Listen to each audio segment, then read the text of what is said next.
So students, we are going to do the topic acceleration.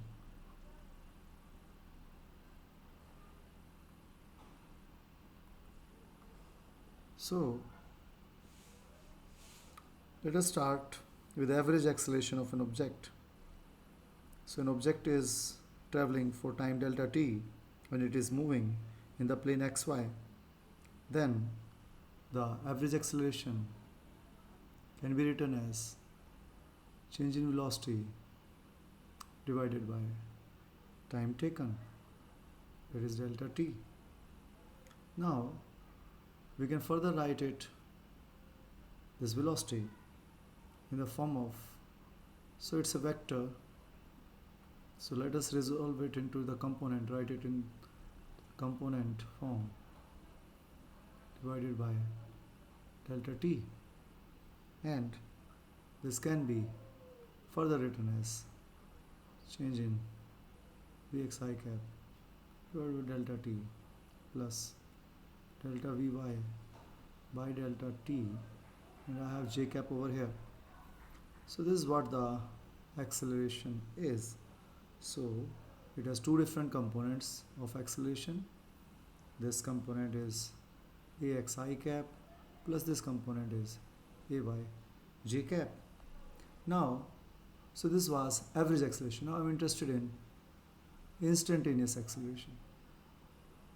So instantaneous acceleration will be when I'm limiting this value,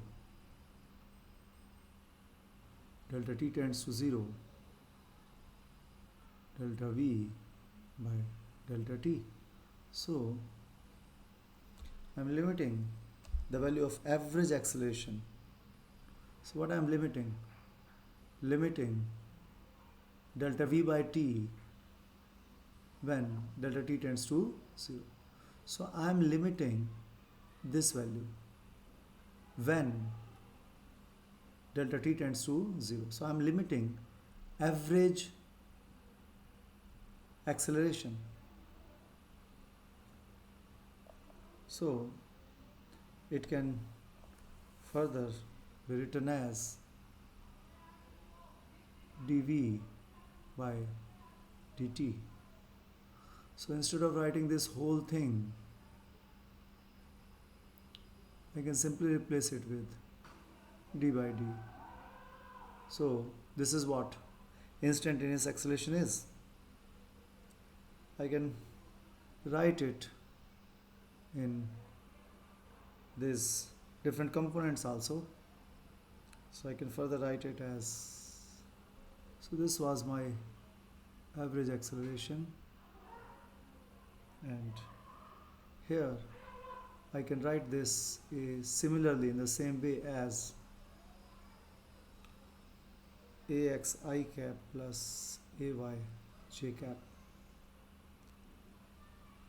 And so ax was here, this was average acceleration, this was also average, but here they are instantaneous. So ax will be equals to d vx by dt, and ay will be equals to dv by dt. So this is what acceleration is. Now one thing we need to understand is that I have plus sign over here, I have plus sign over here, so it means both of them are in same direction. But when I come to instantaneous acceleration, so this is the graph of time and velocity. So this is the curve. This is not the path traveled because this is the velocity here. So when we were finding the average, it was xy, and we were finding the velocity, this change in velocity, this was suppose here and here. So velocity v and final velocity v dash, and then finding this delta v as final minus initial. But here this is v, so this is not xy, so this is the path, but this is not the path. This is not the path here. This is the change in velocity. So here at any point of, if I draw tangent, then this will be my acceleration if this is velocity time graph. Okay. So here the change in velocity vector direction, its direction is same as direction of acceleration. Now we'll deal with motion in a plane where acceleration A is equals to constant. We have already done these equations of motion when motion along straight line. Previous chapter, v is equals to u plus at, s is equals to ut plus half at square, v square minus u square is equals to 2as. So we have already done this where s is the displacement. So this is what we have already done, these formulas. This is 2as and this is v over here.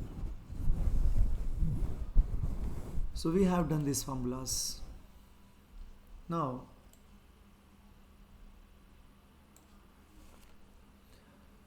what about when this motion is in a plane, and suppose this is xy plane? Now what will the acceleration? So we need to have some variables like u, which is the initial velocity.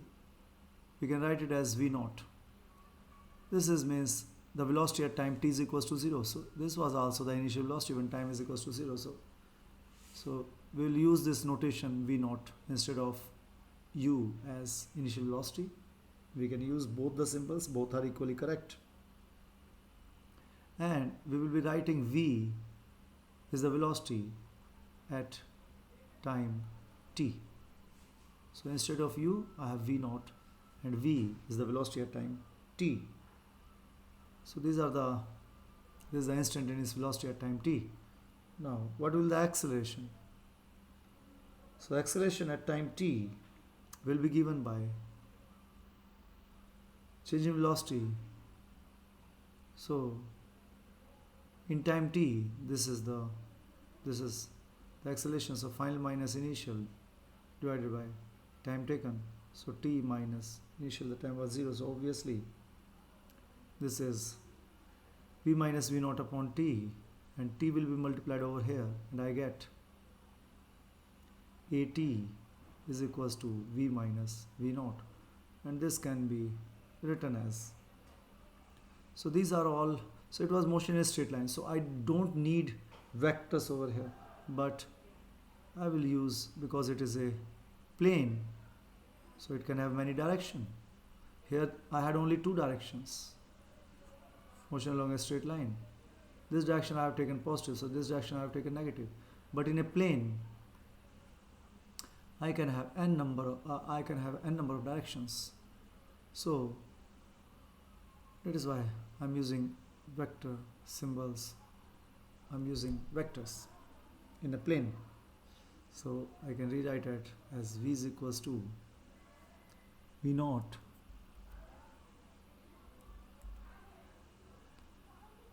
so v naught will go that side and become positive plus at.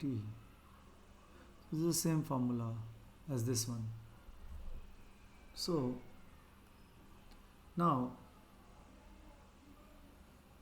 the position, so if I need to write it, if I resolve it in Vx and Vy, then I will write it as Vx is equals to magnitude of velocity in x direction is V naught x plus axt, and Vy is equals to V naught y plus ayt.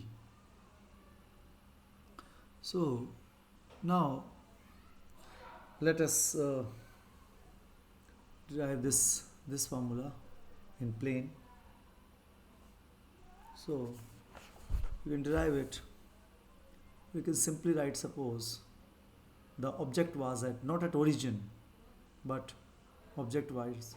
It can be origin, but let us assume object was at position, and its position is given by r naught vector at time t equals to 0. So this always means 0 means time t equals to 0. So this was the position. Now I can write it as the displacement. So what will the displacement? The object was at position vector r at time t. Okay. So what's the displacement? Delta r. How will I write it? Delta r is final position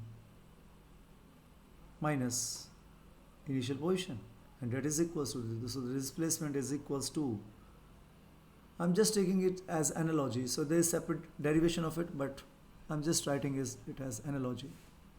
Similarly, like this also same result.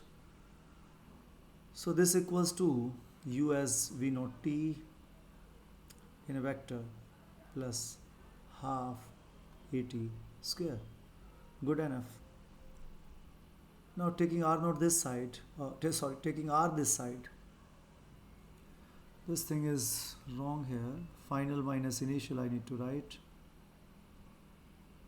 So final is of course r at time t, initial is r naught. So this is r naught. So what is r equals to position at time t is given by r naught will be positive going that side. So r naught plus v naught plus half at square. Now I will writing as x and y component.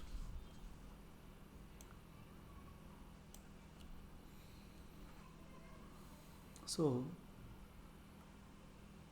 x equals to x naught. So this position vector, you remember that r can be written as xi cap plus yj cap, whereas r naught can be written as x naught I cap plus y naught j cap. So, and this velocity also has two components. So acceleration also has two components, x and y, but here I will not be taking the vector sign because I am taking only the magnitudes. So this is v naught x and this is half ax t square, and y will be equals to y naught plus v naught y plus half a y t square. So students, we need to understand this thing, that this is due to fx. So force in x direction, like force also can have two components. This is f, so this component will be fx component, this component will be fy component.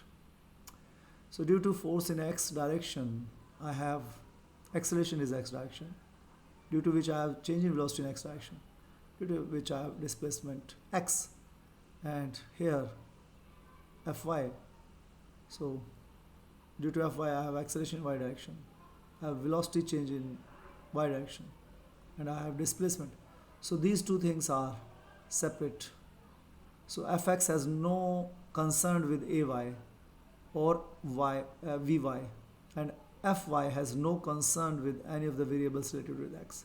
So these are two separate motions, and see they are in a straight line. So two separate motions in straight line, isn't it? Like this, these are the motions in the straight line. So same equations I can use when I'm using it for the straight line. Vectors are not needed, only magnitude is needed, and if there is positive direction this and negative direction this. So this is what I am going to use in the next topic, which is projectile motion. Thank you so much for watching this video.